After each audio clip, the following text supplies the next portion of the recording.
اللي في الصورة ده اسمه مصطفى، شارك وعاش في أغرب جريمة ممكن تسمع عنها في حياتك، والحقيقة إنه وقع تحت إيد ست تقدر تقول عليها أذكى ست في مصر وفي الوطن العربي، وده إن ما كانش في العالم.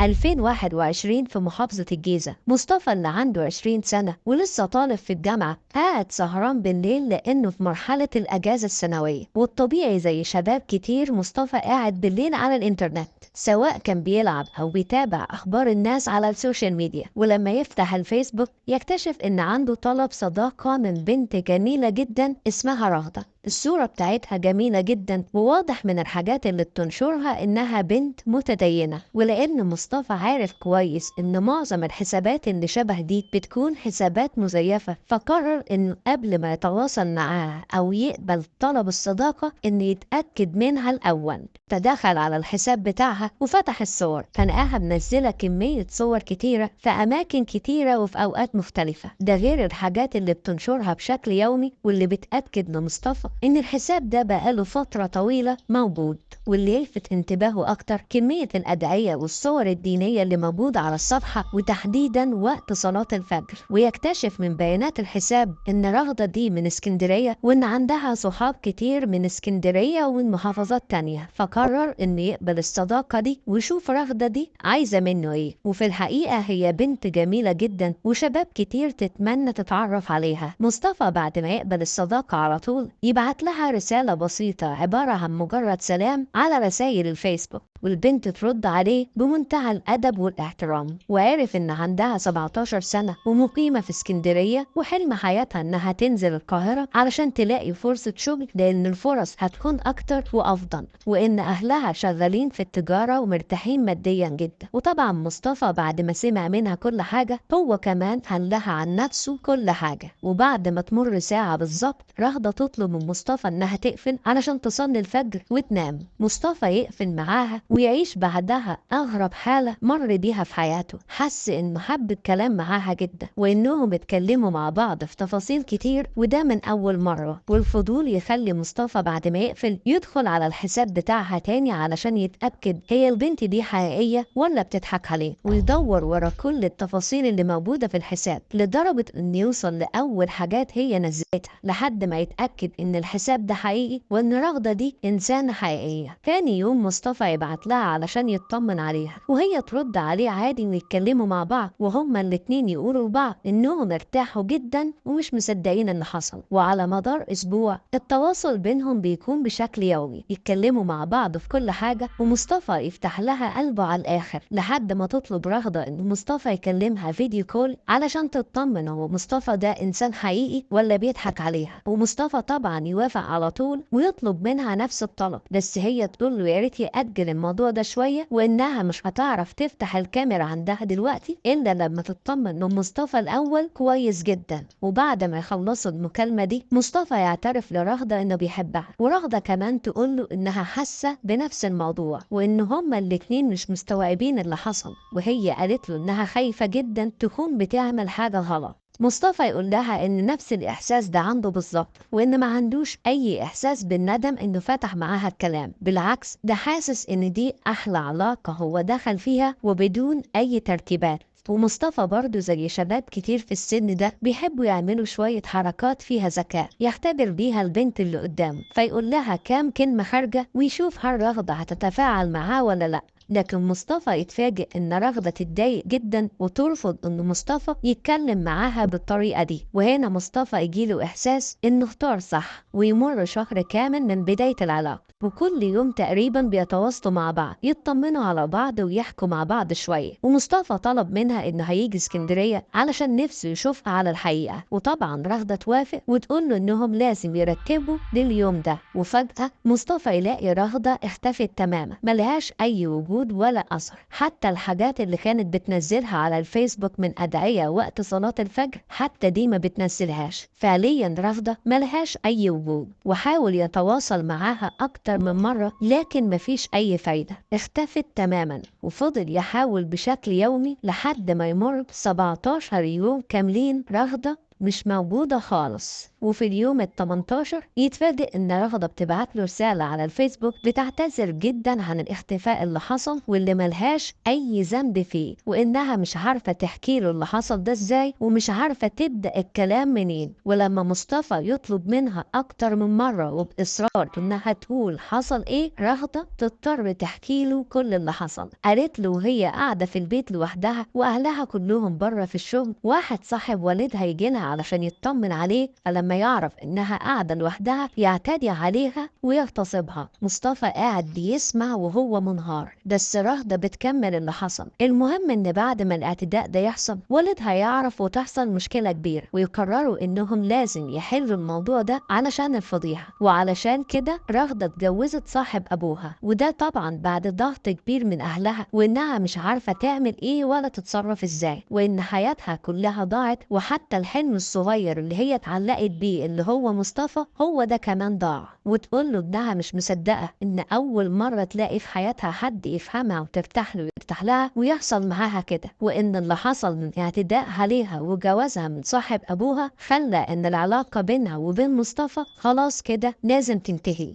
مصطفى يرفض الكلام اللي هي بتقوله ويقول لها انه لا يمكن يوافق ان حد ياخدها منه بعد ما حبها وتعلق بيها جدا. نركز في نقطة مهمة، ان مصطفى طول الوقت ده ما شافش رغدة على الحقيقة خالص. مصطفى حبها جدا واتجرح من اللي سمعه من رغدة، وازاي ان في شخص يعتدي عليها جنسيا وهو موجود، وازاي ان الشخص ده يتجوزها غصب عن مصطفى. مصطفى حس بجرح كبير وانه لازم ينتقم من اللي عمل كده في رغدة، وقرر انه يقتله. ورغدة تفرح جدا من حب مصطفى ليها وانه قد ايه متمسك بيها وانه مش هيسيبها ابدا، فتقول له ان هي هترتب له كل حاجة وانه ما يشيلش هم اي حاجة، بس المهم يخلصها منه. وتقول له ان بعد جوازها على طول سابت اسكندرية وسافرت على البحيرة وقاعدة في بيت جوزها، واديته العنوان واتفقت معاه ان يجي على البيت ويخلص كل حاجة، وان بنت خالتها هتقابله وتديله المفتاح وتديله سكينة، علشان رغدة خايفة عليه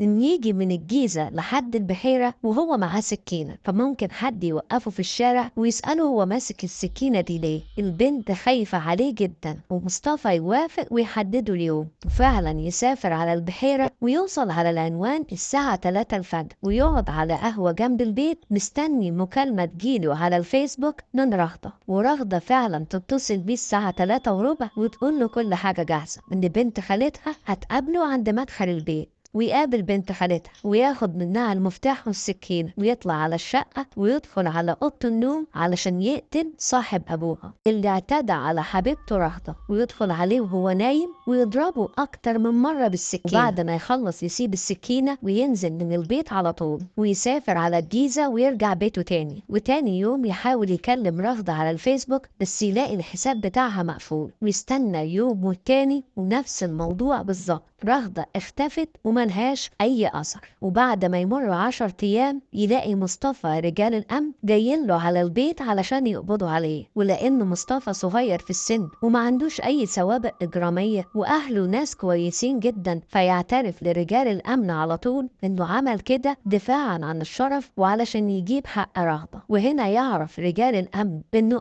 متهم بالقتل ومع سبت الكسرى والترصد، لكن فعلا مصطفى مش فاهم أي حاجة. طيب إيه اللي حصل؟ واحدة واحدة معايا لأنكم هتسمعوا أذكى جريمة قتل ممكن تسمعوا عنها، فكل الحكاية اللي فاتت دي اركنها على جنب واسمع من أول وجديد.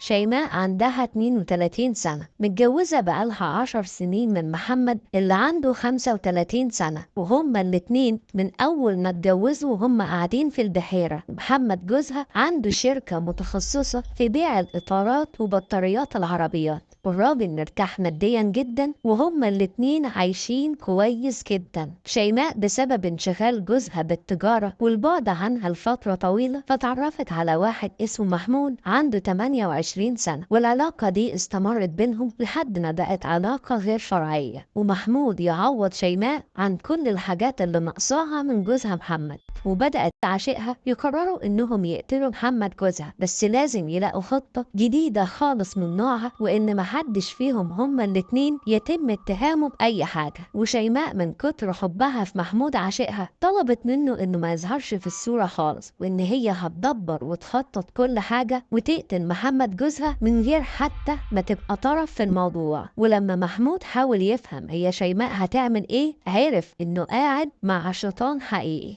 شيماء اللي عندها 32 سنة عملت حساب مزيف على الفيسبوك لواحدة اسمها رغدة، جمعت صور كتيرة لواحدة من الموديل في واحدة من الدول العربية وحطت الصور دي جوه الحساب علشان أي حد يدخل يطمن ويتأكد إنه حساب حقيقي. ده غير إنها ضافت الحساب معلومات كتير بتأكد إنه حساب حقيقي وإن رغدة دي عندها 17 سنة ومقيمة في اسكندرية. وفي نفس التوقيت قعدت الحساب ده لفترة طويلة تنشر فيه كمية حاجات كتيرة بتدل إن البنت دي متدينة، وقعدت تبعت طلبات صداقة لشباب كتير ما بين سن 18 سنة و20 سنة، وهي عارفة كويس هتسيطر على عقل الشباب دي ازاي، لحد ما النصيب وقعها في الشاب اللي عنده 20 سنة واسمه مصطفى، واللي سمعنا السيناريو اللي حصل معاه كله من شوية. واعتمدت شيماء انها ممكن تسيطر على مشاعر شاب عنده 20 سنة، وانها تقدر تلعب بمشاعره وتخليه يعمل اي حاجة من غير حتى ما يشوفها. ولما كانت بتتفق مع مصطفى انه هيقابل بنت خالتها علشان ياخد منها المفتاح والسكينة، كانت هي شيماء، لانها عارفة كويس انه ولا شافها ولا يعرف عنها حاجة، ولا يعرف حتى ان اللي نايم جوه ده جوزها اللي متجوزاه بقالها 10 سنين. وكانت مطمنة من وجود مصطفى على اعتبار انه شاب من محافظة بعيدة وما يعرفش عنها اي حاجة، ولو حصل بالصدفة ان الامن قبض عليه هو ما يعرفش اي حاجة عن شيماء.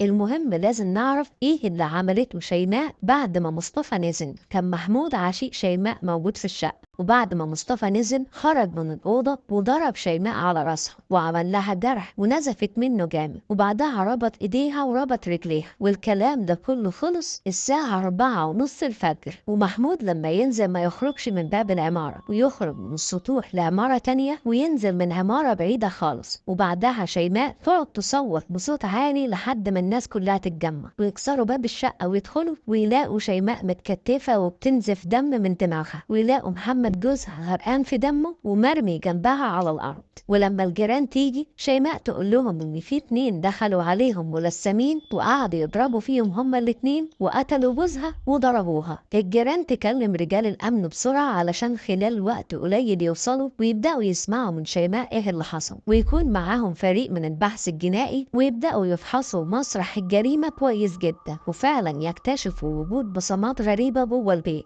وتبدأ شيماء تحكي لرجال الأمن اللي حصل، في 2 ملثمين دخلوا عليهم وقتلوا جوزها وضربوها. بس شيماء قالت لرجال الأمن إن جوزها تاجر وكان شغال مع بعض الناس في تجارة الآثار، حصل بينهم خلاف، وإنه واضح إن بسبب الخلاف ده الناس دي عملت فيه كده. والكلام مقنع جدا، تجارة الآثار تجارة ممنوعة وممكن يحصل خلاف بينه وبين حد وفعلا يعمل فيه كده. ولما رجال الأمن خلصوا القعدة معاها شكوا فيها بسبب إنها كانت محضرة كل حاجة بتقولها. مفيش واحدة مرت بالظروف اللي زي دي وبالوضع اللي شافته ده قادرة تركز وتحكي كل التفاصيل دي لرجال الأمن، حتى لو عايزة تجيبي حق جوزك مش بالطريقة المترتبة قوي كده، لدرجة إنها حطت احتمال تاني لرجال الأمن إن حصل خلاف بين جوزها وبين واحد تاني على قطعة أرض، وإن الخلاف دي كان بسبب الفلوس اللي هياخدوها سمسرة من البيع. إن الراجل لما اختلف معاه وجوزها أكل حقه فقرر إنه ينتقم منه ويقتله. لكن دايما رجال الأمن ورجال البحث الجنائي بيكون ليهم رأي تاني خالص. أول حاجة عملوها هو تفريغ كاميرات المراقبة اللي في المنطقة، فيكتشفوا وجود شاب صغير قاعد على القهوة جنب البيت الساعة 3 الفجر، ويعرفوا من الناس والجيران إن الشاب ده مفيش أي حد يعرف، تحديدا إنهم يلاقوا نفس الشاب ده يدخل نفس العمارة وينزل منها الساعة 4 الفجر، ودخل لوحده وخرج لوحده. وشيماء قالت إن اللي اتهجم عليهم في البيت شخصين، بس كاميرات المراقبة بتقول إن اللي دخل البيت شخص واحد بس. رجال الأمن تحس إن شيماء بتحاول توجههم لأي حاجة تانية، وإنها بتحاول تبعد أنظارهم عن الحقيقة اللي حصلت. وهنا يقرر رجال الأمن إنهم يعملوا بحث جنائي كامل عن شيماء علشان يلاقوا إن فعلا ما عليهاش أي حاجة. الست ذكية جدا ومش سايبة وراها أي أثر، بس يلاحظ واحد من رجال البحث الجنائي إن شيماء عندها حساب مزيف على الفيسبوك باسم رغدة، فيتم فحص حساب رغدة كويس جدا، ويكتشفوا من ضمن الرسائل إن في مناقشة حاصلة بينه وبين واحد اسمه مصطفى، ومصطفى ده هو الشاب اللي ظهر في كاميرات المراقبة. ويتم تحديد مكانه في محافظة الجيزة ويتم القبض عليه. مصطفى لما رجال الأمن بيسمعوه في التحقيقات كانوا عارفين ومتأكدين إنه بيقول الحقيقة، بس كمان كانوا عارفين إنه مش فاهم أي حاجة، لدرجة إنه لما دخلوا عليه شيماء في التحقيقات علشان يتعرف عليها ويقول دي مين، قال إن دي بنت خالة رغدة اللي قابلته واللي اديته المفتاح واديته السكينة. واتصدم ساعتها لما عرف إن شيماء دي هي رغدة اللي كانت بتكلمه. وفي نفس اللحظة شيماء لما شافت مصطفى اعترفت لرجال الأمن بكل حاجة.